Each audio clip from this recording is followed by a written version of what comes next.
This is a special health alert message to the good people of Rancho Bernardo. I love Rancho Bernardo. I'm from Minnesota, and from what I hear, in the 1960s, Rancho Bernardo basically got started by people retiring from the Midwestern states, coming out here, enjoying the beautiful weather of Rancho Bernardo.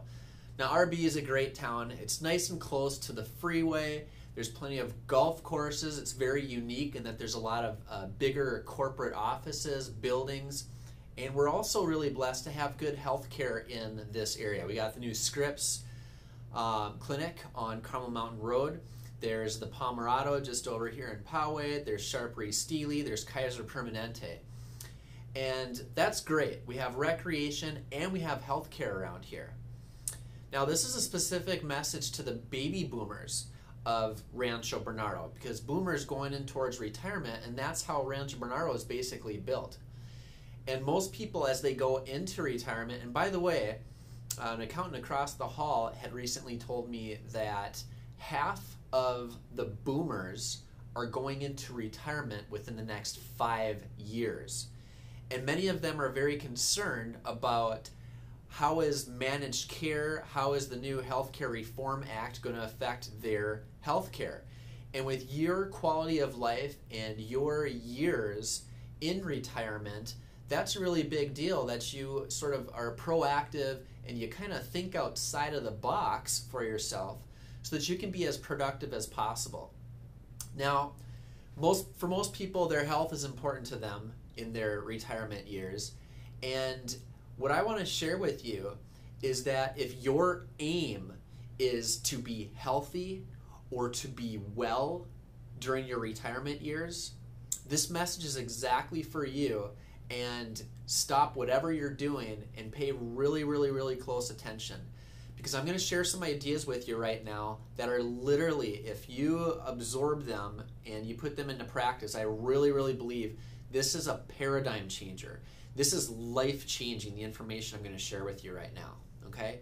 Now, the first thing that we need to discuss is what the heck is wellness? Everyone wants to be well. When we think of wellness, we think of people smiling and they're going for a walk, or they're laughing, they're hanging out with their family. At least that's what the advertisements show us.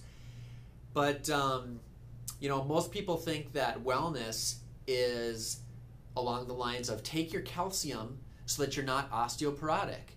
Exercise so that you're not overweight. Exercise so that you don't have a cardiovascular event, okay? But what I ask people all the time is, what do you do when you walk into a dimly lit room? You turn on the light switch because it automatically gets rid of the darkness. So wouldn't it be great if we could create something, if we could focus on turning on something, creating health, as opposed to just preventing disease or treating disease in a non-pharmaceutical, supposed natural or alternative type of way, okay? So in other words, wellness is not just treating a medical condition or preventing a medical condition by doing things that are not drugs and surgery. That's a mentality of prevention, or gee, I hope I don't get blank, okay? That's not bad, okay? It's good to prevent diseases, all right? But it's more, the brain is very powerful. It can only focus on one thing. Let's focus on actually creating health, all right? So let's just say that health is a process. We're either creating health or we are getting sicker. Hippocrates said that all living systems are either growing or dying. So we want to make sure that you are more growing than you are dying, okay? Now the other thing is health. We're all aiming, we want to be healthy. But if you really think about the definition of health as it's described in the dictionary, it's described as a state to arrive at rather than the dynamic process that it actually is. Now here's the thing, the dictionary is going to tell you that health is the optimum state mentally, physically, and socially, not merely the absence of disease and infirmity. What the heck does that mean? An optimal state mentally, physically, and socially. Has anybody ever been to that level, even close to being optimal, to being perfect in all of those categories? Absolutely not. So why dangle that carrot in front of your mind? Why even focus on the water on the road, because you know it's a mirage and there's no water once you get up there? There's no way that you can be perfectly healthy. There's no way that you can achieve, I'm sorry to say, health, at least as it's mentioned, as it's described in the dictionary. Health is not a state to arrive at. It is a constant flux. Health is a journey. It is a process. It's not a state to arrive at. There's no one can possibly totally perfectly get there. Again, it's like trying to describe chocolate to somebody who's never had chocolate before. Let's work with the mind and how the mind actually perceives reality, okay? So we need to focus on creating health, because that automatically is going to eliminate many diseases, okay, or many disease processes. But I don't want you to get the idea. There's this sort of stereotype out there that, well, you're either fear-based, you have a fear-based mentality, or else you're just everything is positive. Well, I don't believe in positive thinking. I think we should think positive, but we don't want to be blind or ignorant to the fact that there are bad guys out there, and that if they had their way, they're going to break us down and go in the wrong direction more than we go over here. So we need to constantly be adapting to these bad guys. And what are the bad guys? Well, yeah, there's genetics, okay? But there's also physical, chemical, and mental or emotional stressors, all right? So we need to be resilient and well at the same time. Now, just so you know that my ideas here aren't a bunch of fluff, this is a word, it's a silly word, but it makes absolute sense that I made up, and it's called resilience. Wellness going in this direction. We got brown to pea green to bright green.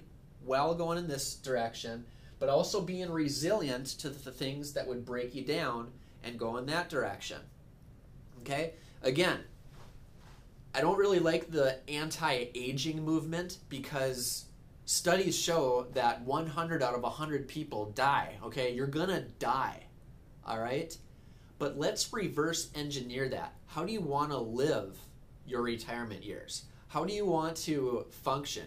What kind of a person do you want to be?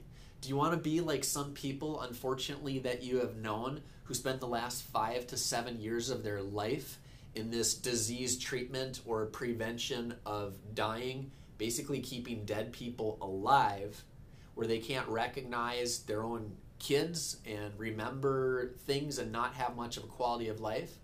Or should it be more like a candle burning bright until the last few days and finally the flame goes out? It doesn't flicker, come back, and that whole thing. That's not what I'm talking about.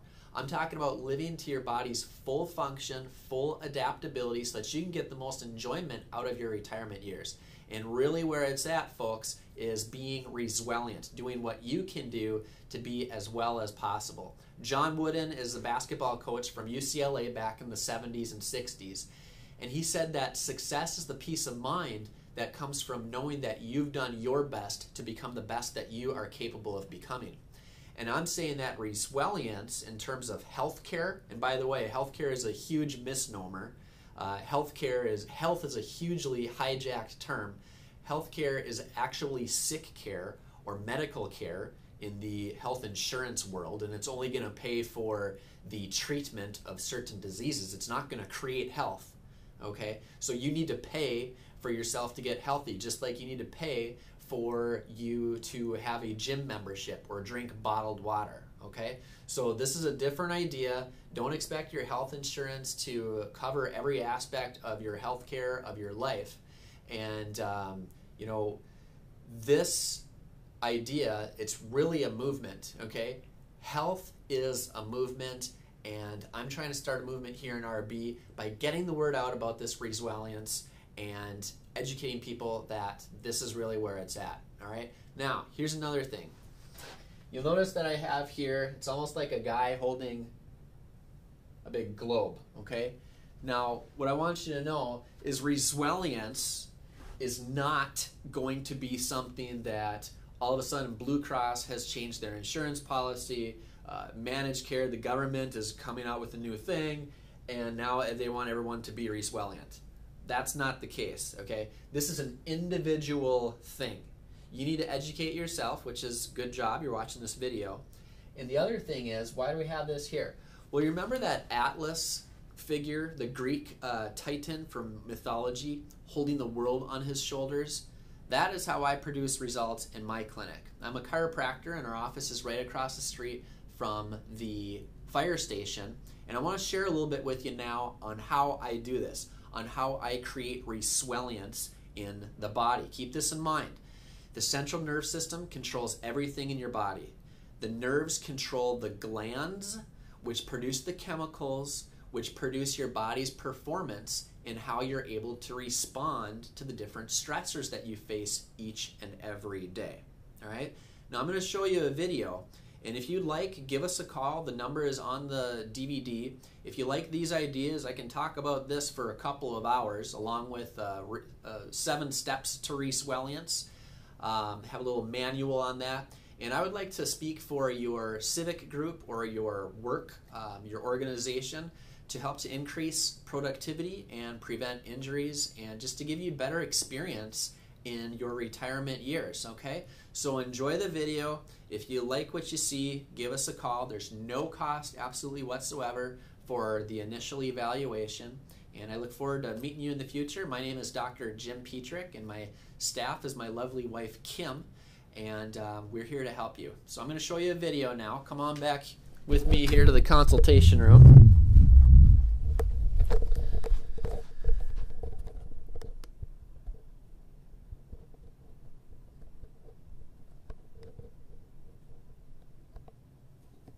And enjoy.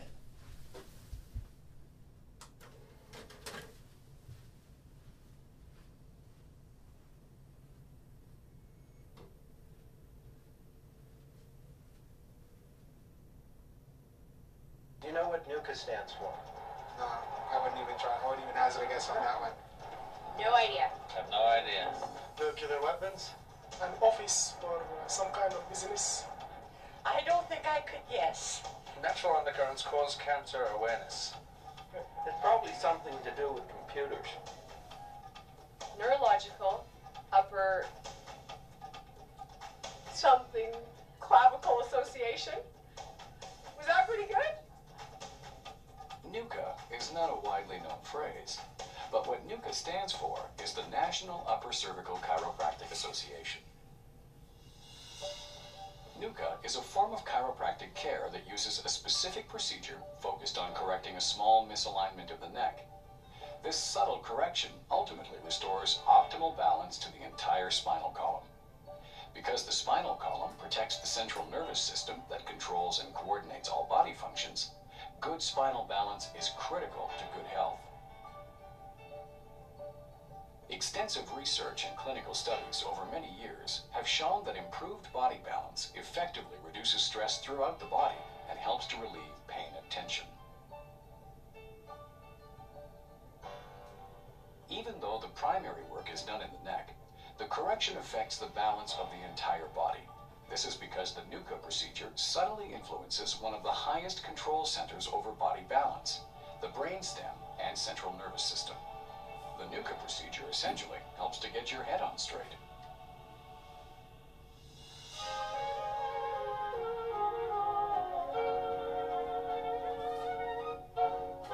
In 1941, 2 chiropractors from Michigan, Dr. Ralph Gregory and Dr. John Grostic, joined together in developing a more accurate method of rebalancing the body. This procedure effectively helped to reduce pain and discomfort and work to enhance the overall well-being of the individual. Their work together proved to be very successful, and eventually others joined in their pursuit. The NUCA organization was formed in 1966 to conduct educational seminars, and the National Upper Cervical Chiropractic Research Association was formed to do extensive research related to spinal corrections of the upper neck region and its effects on improved health.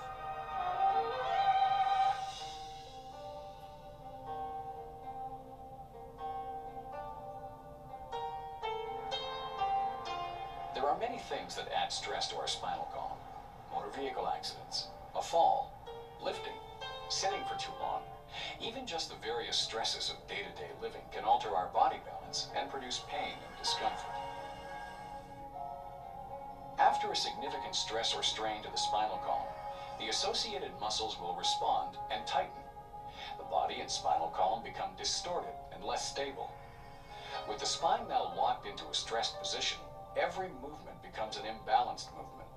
This added stress often produces a variety of symptoms that can significantly interfere with the enjoyment of our life. The NUCA organization has developed a very precise procedure to correct this problem that is based upon mathematics, physics, and biomechanics.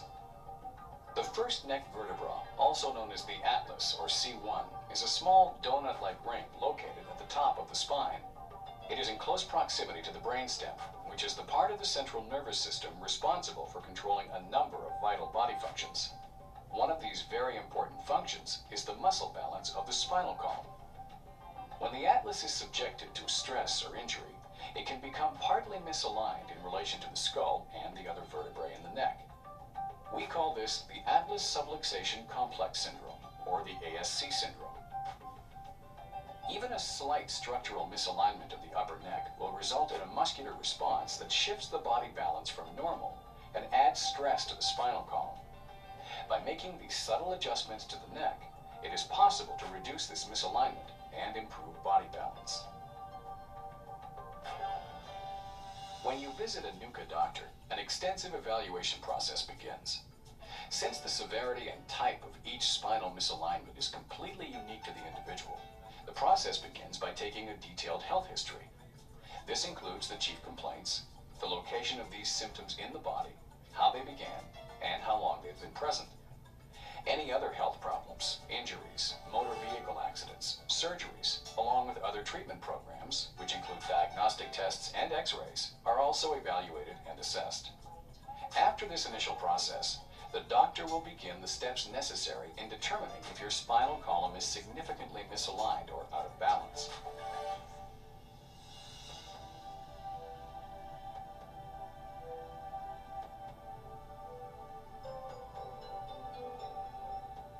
You will be asked to lie on the adjusting table, and the doctor will check for a leg length imbalance, which is also known as the short leg phenomenon. This is where the leg is not really shorter, but appears shorter because the hips are imbalanced.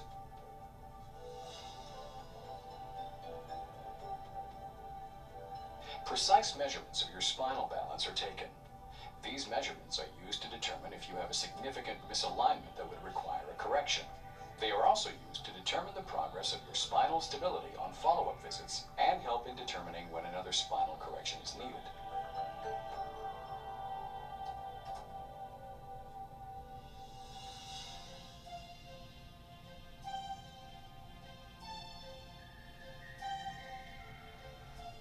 If it is initially determined that you have significant body imbalance, a specific series of x-rays is performed and mathematically analyzed before your first spinal correction. To obtain an optimal correction, these precise mathematical calculations are used to determine the proper direction for the spinal column to return towards normal. This correction is unique for each patient, and the x-ray series is a critical part of ensuring accuracy and also that a successful correction is achieved. The NUCA x-ray series involves safety procedures that use low technique settings, along with specially designed filters to further reduce x-ray exposure to the patient.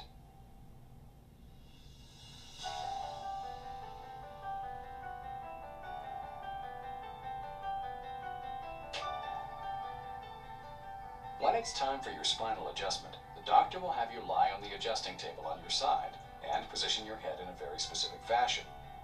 This is based on the information obtained from the x-rays. The doctor will be positioned in a specific stance, again determined from the x-ray analysis, and will place their hand near your ear. This is where the side of the atlas or first neck vertebra is located. The doctor will apply a number of very light and subtle corrections that move the spinal bones of the neck very carefully. It takes very little shifting of the bones to relieve nerve pressure. The precision of the procedure means the spinal correction is subtle in its application, but the positive effects on the nervous system and improved body balance are not. Because it's important to receive the best possible correction on your first visit, the doctor will take 2 post-X-rays following the initial correction.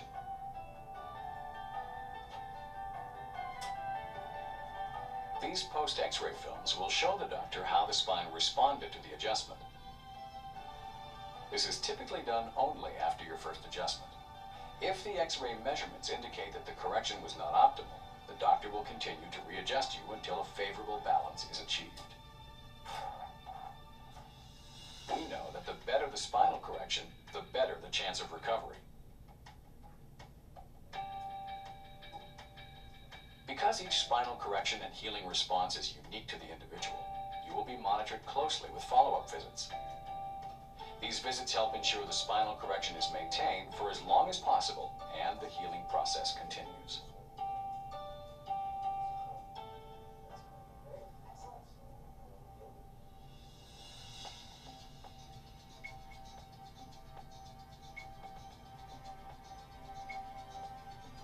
Correcting and stabilizing the spine may require a number of adjustments over a period of time. The objective measurements used in the NUCA procedure, such as the initial pre- and post-X-rays, leg length checks, and spinal balance measurements, help to monitor the recovery process over time. It's helpful to remember, healing is a process, not an event. Recovery continues as long as the adjustment or correction holds and optimal spinal balance is maintained. Adjustments are only given when the body demonstrates a sufficient misalignment. After your spinal correction, you will want to be mindful of looking after yourself during the initial phase of the healing process. Your doctor will help you to understand what you can do to help maintain your spinal correction. Being adjusted as few times as possible is ideal, and it is our goal to help you achieve this. Hopefully, you now know the importance of good body balance, its influence on improved nerve function, and how NUCA plays an important role in restoring and maintaining good health. When it comes to offering help for spinal-related problems, we know that no one procedure offers a 100% solution. What a NUCA doctor can offer is a way to correct body imbalance to relieve stress on the spinal column and nervous system, help you stay corrected, and enhance your understanding of spinal care, both the correction and prevention of problems. And what is possible for you to gain from this care is relief from your problem, recovery over time, and regain stability and function. NUCA has helped thousands of people of all ages regain and maintain their health throughout their lifetime. NUCA offers a conservative approach to healing that is specific to that person and works to enhance the body's own ability to be well. If you would like your spinal column checked for imbalance, a NUCA doctor would be pleased to consult with you. A referral from another healthcare practitioner is not needed. You simply need to contact a licensed NUCA practitioner in your area. The NUCA procedure is taught through accredited chiropractic colleges, and the education and research traditions carry on today with the NUCA organization, offering educational conferences attended by both chiropractic students and experienced doctors from all over the world. Seminars include research updates and a certification program designed to enhance the knowledge and skills of practicing NUCA doctors. For more information on NUCA, or to obtain a listing of the NUCA chiropractor nearest to you, please visit the NUCA website at www.nucca.org, or please contact the address or phone number printed on this video. Thank you for watching, and we wish you a lifetime of good balance and exceptional health. The National Upper Cervical Chiropractic Association, helping people keep a healthy balance.